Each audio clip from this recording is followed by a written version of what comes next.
pleasant morning, and welcome back to HEDM's morning devotion. My name is Sister Aisha, and today's topic I have for you today is the wicked conceive evil and give birth to lies. So today's scripture is going to be coming from Psalm 7, verse 14 to 16, and I actually use the EVS version, which is the English Standard Version. And it reads, "Behold, the wicked man conceives evil and is pregnant with mischief and gives birth to lies. He makes a pit, digging it out, and falls into the hole that he has made. His mischief returns upon his own head, and on his own skull his violence descends." Immediately, you don't have to look right nor left to understand what will happen, to know what will happen, to seek out, like, God, if I do this, what will happen? It literally tells you the same hole you dig is the same hole you're going to fall into.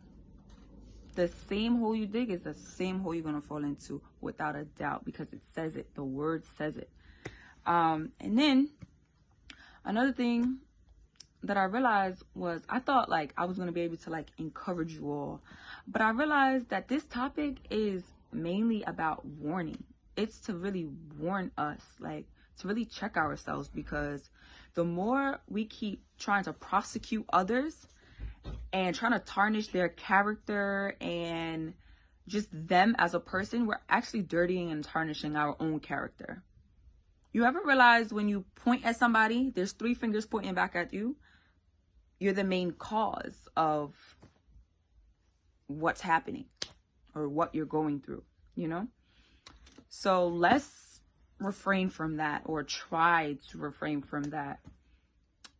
And something I also talked about was to listen. Like, in order for something to be birthed or birthed, something must be carried.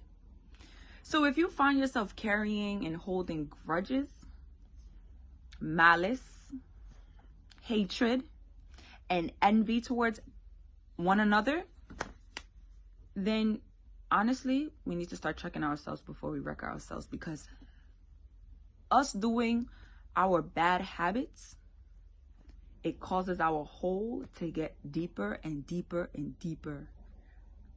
And it's the same hole that we're going to fall into. I remember there was a gospel artist named Jonathan. And in one of his songs, he said, "I don't want to be stuck in a cycle. I don't want to be stuck in a cycle." And on the other hand, my pastor once said, "Let us not be repeated offenders." So in the midst of us praying for forgiveness and to be forgiven, and for God to have mercy on us or show mercy on us, we can't keep doing the same things that we've done before. You're conscious of what you're doing, you're conscious of your bad habits, then you're considered wicked. It's literally the definition of wickedness, being conscious and actually acting on it.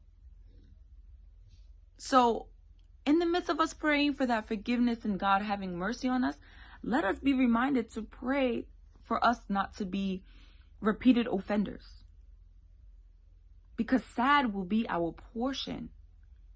Remember, like, not for us to, our living shall not be in vain. Our living shall not be in vain. Like, I don't know if it bothers you or anybody else, but it bothers me to know that there can be a chance that a stone could take my place. Excuse me.